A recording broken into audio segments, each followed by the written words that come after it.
it remains in this final session to deal with the final foundation doctrine, eternal judgment. Now, when we speak about judgment, we need to realize that there are two main ways in which God brings judgment on people. The first is his judgments in history. The second, which is the kind of judgment we're going to talk about, is his eternal judgments. Those judgments which confront us as we step out of time into eternity. And it's important to be able to distinguish the two types of judgments. Otherwise, we might be confused by what seem to be conflicting statements. The first judgment of God is in history, and it involves bringing blessing or punishment on succeeding generations according to the way the first generation has responded to God. In Exodus chapter 20, verses 4 through 6, we have a very clear example of God's historical judgments. Exodus chapter 20, verses 4 through 6, which is part of what we call the Ten Commandments.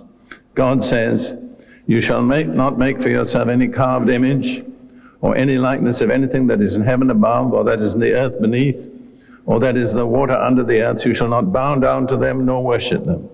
For I, the Lord your God, am a jealous God, visiting the iniquity of the fathers on the children, to the third and fourth generation of those who hate me, but showing mercy to thousands of those who love me and keep my commandments."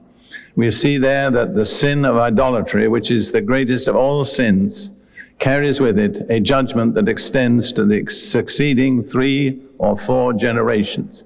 That's a judgment in history. And there are countless examples of how that judgment has actually worked out in the history of Israel and of other nations that have been involved in idolatry. And then in Jeremiah chapter 32, Jeremiah also deals with this question of God's judgment in history.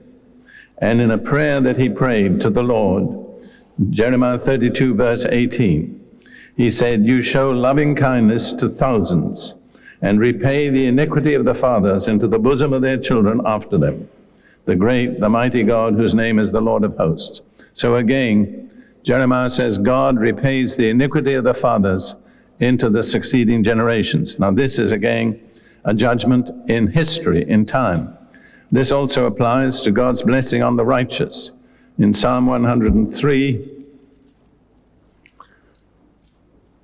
David says, verses 17 and 18, "But the mercy of the Lord is from everlasting to everlasting on those who fear him, and his righteousness to children's children, to such as keep his covenant, and to those who remember his commandments to do them."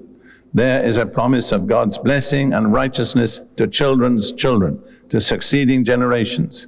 So the way that we conduct ourselves and we relate to God not only affects us, but it probably affects successive generations. That's a very significant and important thought that we need to bear in mind. We are in some way answerable for either the blessing or the suffering of succeeding generations. I think this is an obvious fact of experience. For instance, a child born to alcoholic parents starts, as they say in America, with 2 strikes against him.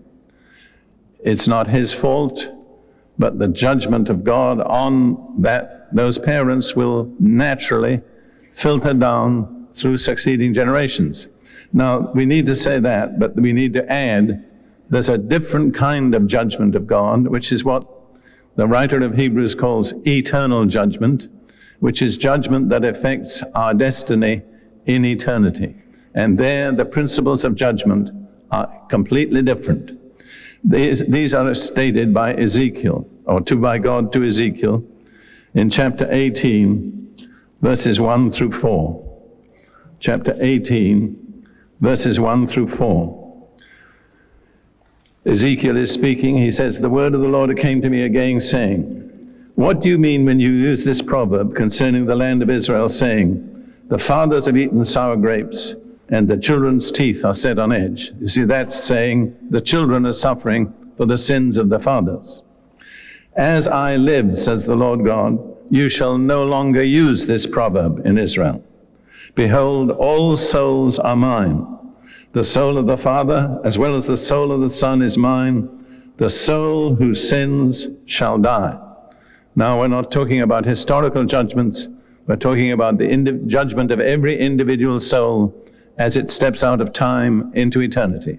And there, every soul bears responsibility only for the life that it has led. The soul that sins, it shall die. And that is repeated again in verse 20. And here God is still more emphatic. Ezekiel 18:20. The soul who sins shall die. The son shall not bear the guilt of the father, nor the father bear the guilt of the son. The righteousness of the righteous shall be upon himself, and the wickedness of the wicked shall be upon himself. So when we step out of time into eternity, we're not any longer being judged for the sins of or the blessings of our parents, our forebears. We are going to answer to God personally only for what we did in life. The righteousness of the righteous will be upon him. The wickedness of the wicked will be upon him. And it says in the book of Ecclesiastes, where the tree falls, there it will lie. What condition you are in when you die will determine your condition throughout eternity. This is eternal judgment. A very, very solemn thought. I've sometimes remembered with amusement, my foundation series originally came out as 7 separate small volumes. Then it was brought together in 3 volumes, and then it was brought together in 1 volume. But in the days when we had 7 volumes, the title of the last volume was Eternal Judgment. And we would see these books displayed for people to buy them, and people would pick them over and buy the first 6. And somehow they didn't want to buy number 7. They didn't like the title, Eternal Judgment. But dear friend, whether you like it or not, it's true. And you really need to face up to this reality of eternal judgment.